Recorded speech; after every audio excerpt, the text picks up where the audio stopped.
বাংলায় বাড়ছে সংঘ, বাংলায় সংঘের আরও প্রসারের জন্য পরিকল্পনা করা হয়েছে। কয়েক মাসের মধ্যে টার্গেট করা হয়েছে আরএসএস এর শাখা বাড়ানোর। বাংলায় বাড়ছে সংঘ, বাংলায় 10 দিনে 10,000 শাখার টার্গেট। আরএসএস এর প্রতি আগ্রহ বাড়ছে তরুণ প্রজন্মের। আমি আবার নিউজ রুমে রয়েছেন আমাদের সঙ্গে আমার সহকর্মী শেখর। কোনো কি সমীক্ষা হয়েছে? এই যে বলা হচ্ছে যে তরুণদের মন আরএসএস এর দিকেই এগোচ্ছে, কারণ আমরা বিভিন্ন আন্দোলনে দেখেছি বামেদের একটা প্রভাব, বিরোধীদের একটা প্রভাব বারবার পড়েছে বা পড়ার চেষ্টা করেছে, তারা মানে ফেলার চেষ্টা করেছে। একদমই অয়ন, দেখো যেটা আমাদের কাছে তথ্য রয়েছে, রাষ্ট্রীয় স্বয়ংসেবক সংঘ শাখা সারা দেশ জুড়েই হয়, দৈনিক শাখা হয় এবং সাপ্তাহিক শাখা হয়। আচ্ছা, সারা দেশে প্রায় 80,000-এর ওপরে শাখা হয়। রাজ্যেও এখনো পর্যন্ত যে তথ্য রয়েছে 6,000-এর কাছাকাছি শাখা রয়েছে রাজ্যে ইতিমধ্যেই, কিন্তু এটা একটা বড় সময় ধরে এই শাখাগুলো ক্রমশ বেড়েছে। আচ্ছা, সংঘে শাখার মাধ্যমেই স্বয়ংসেবক তৈরি হয় এবং শাখার মাধ্যমেই কিন্তু রাষ্ট্রীয় স্বয়ংসেবক সংঘ বাড়ে। অন্যান্য রাজনৈতিক দলে যেরকম সদস্য পদ থাকে, অন্যান্য রাজনৈতিক দলে যেরকম সদস্য হয়ে একটা ফর্ম ফিল আপ বা কোনো রকম সদস্যতা নিয়ে আসতে হয়, রাষ্ট্রীয় স্বয়ংসেবক সংঘের ক্ষেত্রে শাখায় যাওয়া মানেই কিন্তু আস্তে আস্তে স্বয়ংসেবক হয়ে যাওয়া।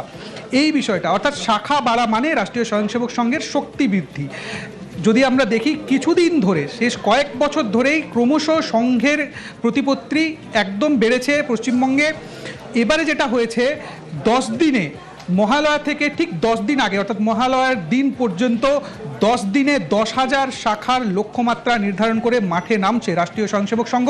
এবং এর পাশাপাশি যেটা সবচেয়ে গুরুত্বপূর্ণ বিষয়, যে রাষ্ট্রীয় স্বয়ংসেবক সংঘের একাধিক যে কর্মসূচি রয়েছে, একাধিক যে যোগদান রয়েছে সমাজের প্রতি, সেটা এই সংঘেই কিন্তু, এই শাখার মাধ্যমেই কিন্তু। শেখর, একটা বিষয় হচ্ছে গুণী মেধাবী তাদেরও কি এখানে ঠাঁই হতে পারে? কারণ আরএসএস এর আগেও দেখেছি যারা এরকম প্রচার প্রমুখ বা এই ধরনের যারা রয়েছেন আরএসএস এর, অনেকেই গুণী যথেষ্ট নিজ নিজ ক্ষেত্রে।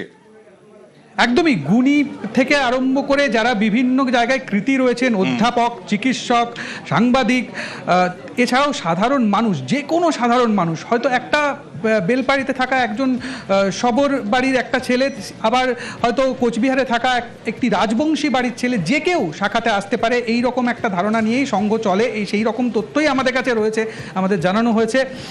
যে কেউ সঙ্গে আসতে পারেন। এখানের মধ্যে যেরকম কৃতিরা থাকবেন, সাধারণ মানুষ থাকবেন, ওখানে একটা শারীরিক কসরত হয়, তার পাশাপাশি বৌদ্ধিক চর্চা হয়, এর মাধ্যমে সংঘ শক্তি বিস্তার করে। এই যে একটা ফলাফল ধরা হচ্ছে যে পশ্চিমবঙ্গে একটা রাষ্ট্রবাদের পক্ষে থাকা সরকার এসেছে, তারপরে সংঘের প্রতি মানুষের আগ্রহ আরও বেড়েছে। সে কারণেই সংঘ এই যে একটা লক্ষ্যমাত্রা, 10 দিনে 10,000 শাখা নতুন করে শুরু করার একটা লক্ষ্যমাত্রা নিয়ে মাঠে নামছে রাষ্ট্রীয় স্বয়ংসেবক সংঘ। ওকে, মহালয়ার পর থেকে বিজয়া দশমী পর্যন্ত 10,000 জায়গায় সংঘের শাখা লাগবে। প্রকৃত মানুষ তৈরির কাজ রাষ্ট্রীয় স্বয়ংসেবক সংঘ করে ওই শাখাগুলোতে। শাখাই সংঘের ভিত। 100 বছর ধরে আরএসএস এর শাখাগুলিতে মানুষ গড়ার কাজ চলছে। কি বললেন দেখুন।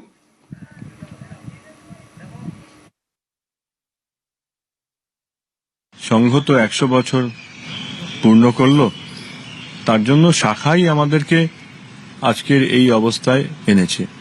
প্রতিদিন সামান্য কিছু কার্যক্রম, যেটা দেখে খুব একটা গ্ল্যামারাস মনে হয় না, কিন্তু মানুষ তৈরি হয়।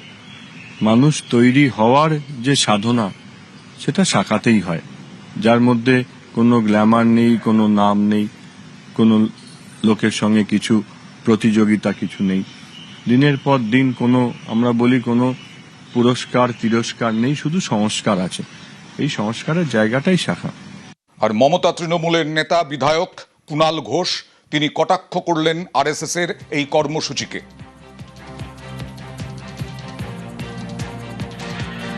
কতখানি ফিগার ঠিক, কতটা তারা একটু বিজেপিকে চার্জ আপ করার জন্য অতিরঞ্জিত করে বলছেন কি বলছেন না, এটা সম্পূর্ণ তাদের বিষয়। তাদের সঙ্গে আমাদের একটা আইডিওলজিক্যাল ব্যাটল।